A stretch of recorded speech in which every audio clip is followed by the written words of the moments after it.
Happy Monday Cafe, which is always great because we got a Monday Night Football double header coming up, and we have hit our last 4 Monday Night Football plays, not only the video play, but the extra play. So we're on an 8-0 run on Monday Night Footballs and an 18-2 run on NFL primetime plays overall. It's just been absolutely incredible. Things were also great on NFL Sunday because we went 3-1 overall with our 4 even money parlays. Really should have been 4-0, which I'll go through in a second. The main video play that you guys saw in the video hit nearly in the first half, which we love. DJ Moore getting that 3rd reception on the first play of the second half for the Bears. You love to see it. This went to like plus 112 before the game started, I think because of the weather. And some people saying DJ Moore might not have been fully playing because he got hurt in the game before, but came out of the gate hot. I think he had the first 2 targets as well. So once I saw that, was pretty confident he was going to be involved enough for us to get it done. We had 2 extra plays for those early games. One in the 9 a.m. game in England, Jags, Rams, a terrible game, an absolute blowout, but we pulled through in that one. Looked like we were going to lose, but ETN gets a few carries late in the fourth quarter in garbage time to bring it home, and it looked like we were going to have the perfect 4-0 day. Just needed 19 more yards from Jaden Daniels early in the third quarter.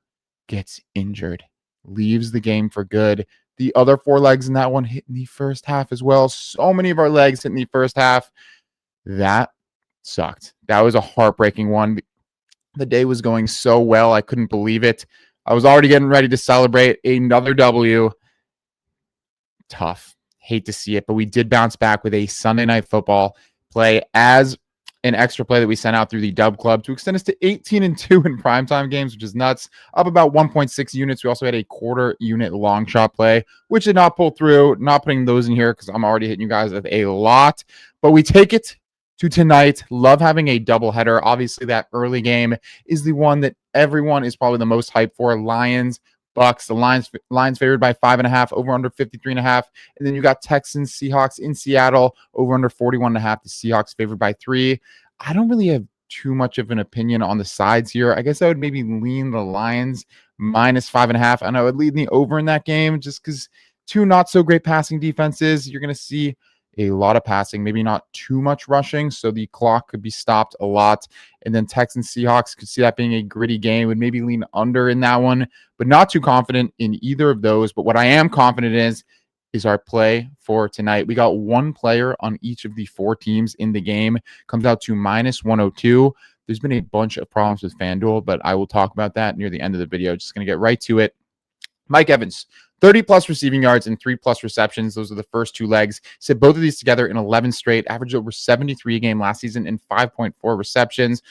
Lions also letting up the 9th most receiving yards to wide receivers so far this season. Chris Godwin obviously out. The over-under 53.5, so they're expecting a ton of points and a lot of offense. I don't see how this guy could possibly not be involved. He's had 40 or more in his last 4 against the Lions, coming back after nearly a month off, maybe more like 3 weeks.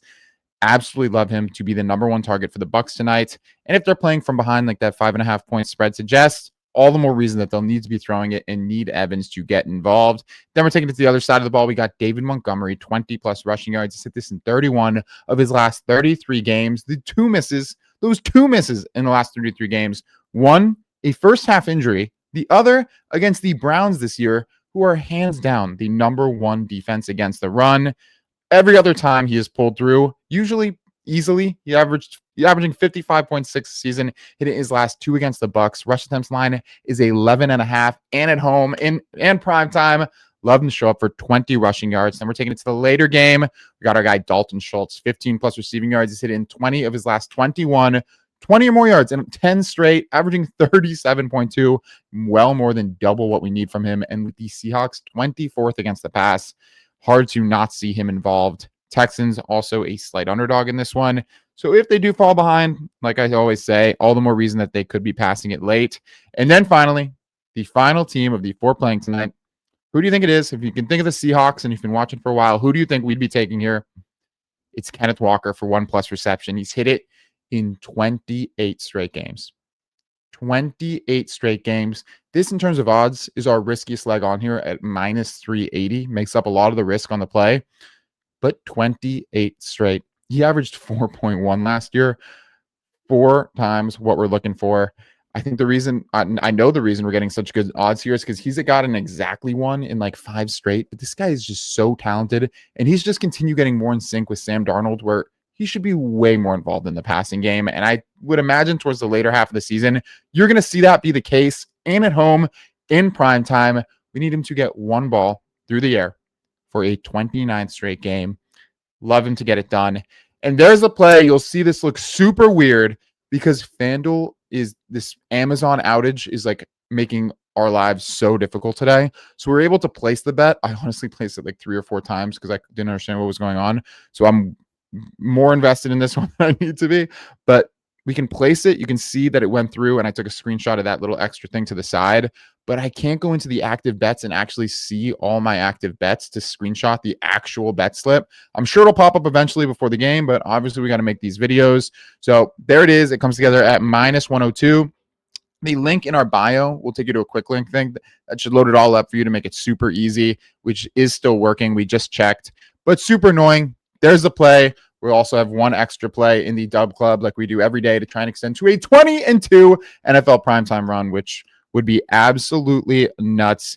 And we do the monthly community ladder contest. We do it once a month if you're in the cafe membership. Basically, everyone starts on day 1. If your day 1 parlay hits, you go into day 2. If it doesn't, you're out. It goes day after day till there's one person standing. They're the winner. They win $200 and a jersey of your choice that will have sent to you. $50 for second, $50 for third. Also, just a lot of fun to see how many days it goes, what people are rolling with. So the one for October is going to start this Thursday. It's going to be great to have the NBA going and the NFL at the same time. So if you're in the cafe membership, look out for a post about that. And if you're considering joining, a great time too with the NBA starting tomorrow and running that on Thursday. But there's the play we went through. I know it's a bunch of screenshots here because of the mess on FanDuel today. But let's stay hot. This is also day 4 of the ladder. I barely mentioned that this is not just a 1-unit play. It's also day 4 of the ladder challenge. So fingers crossed it can pull through for us. And I'll talk to you guys later.